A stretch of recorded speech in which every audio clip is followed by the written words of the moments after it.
Hey, what is up, everyone? Welcome back to our YouTube channel. So, for today's video, I'm going to teach you how to file back taxes in TurboTax. So, all you have to do is head over to turbotax.intuit.com. Then, next at the top corner of your screen, just look for File Your Taxes, then click on it, then choose File Taxes for a prior year. As you can see here, you're going to need to select and purchase a TurboTax product for you to be able to file back taxes.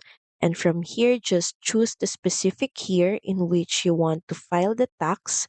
Say, for example, we're going to file 2022 taxes, then choose from the list of products.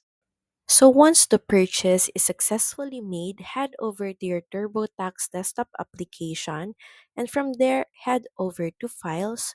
Then from there, just head over and start by clicking on the Continue button.